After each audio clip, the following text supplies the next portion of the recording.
All right, class. So let's talk about what are we going to talk about today? We're going to talk about finding tile.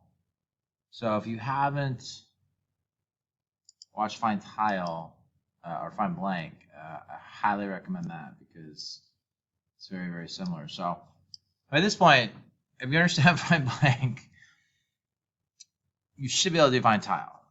Some people are not quite understanding maybe the context, I guess, but remember if you go to your agenda page, there is like the final solution. It's actually there, final solution. So we're just writing the functions that make that final solution work. And when I say final solution, I mean kind of this code here, which I commented out, so we wouldn't get errors and stuff like that. And so we've got tile into input tile. It's just getting a value from the user. Blank equals find blank. Okay, we know that's going to return a tuple, which is the row column location of the blank tile. Tile LOC, which I'm thinking is tile location, stands for the row column tuple, which gets returned from find tile. Let me say that again.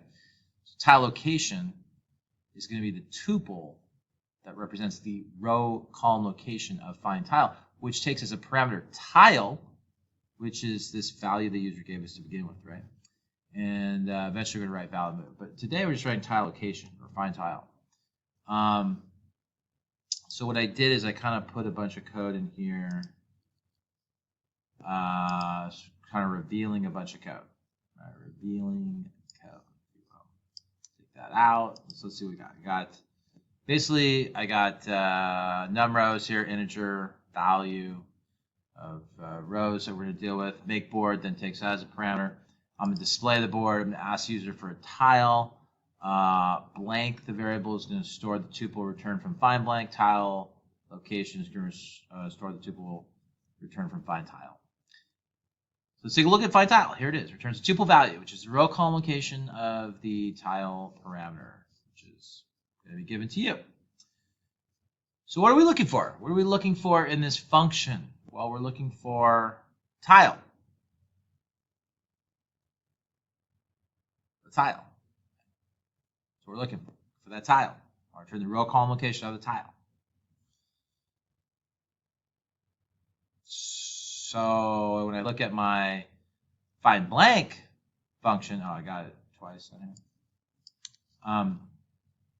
When I look at my find blank function, I'm looking for the blank spot, which is where the 0 is, right?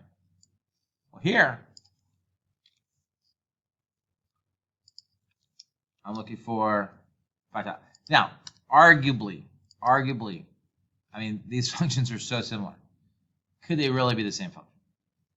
Yeah, they really could. I mean, I could run find tile and put like 0 in as a parameter when I'm looking for the blank, and I could put tile in when I'm looking for the tile. So I don't know.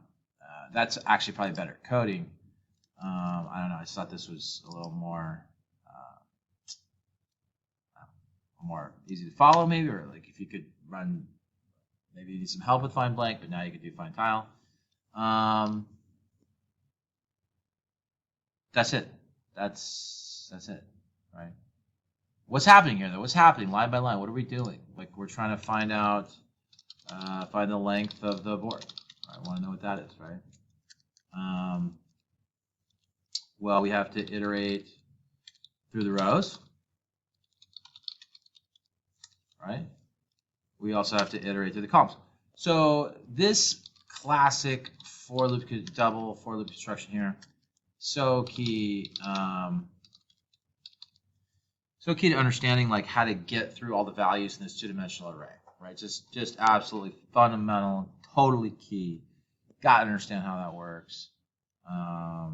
Just take it apart in the shell. I've taken it apart in the shell several times. Take it apart in the shell. See what board is. See where all the values are located in board and how you have 2 indexes to get each of those values. You have a row index, you have a column index. See how setting up this double for loop structure gets you to every spot in the two-dimensional array, right? Rows, and then through each row, kind of. And then basically we're just checking to see if checking to see if the value is equal to tile, right? It's really see if the value in the board, I guess, is equal to tile. The tile that the user parameter that user gives, and then you return the row column location of the tile that you found. I don't know what else to say. I mean, I made this a 5-minute video. It probably could have been a 20-second video, right? So try to understand that. I put some more comments, kind of everything, but I think it's looking good. It's taking shape.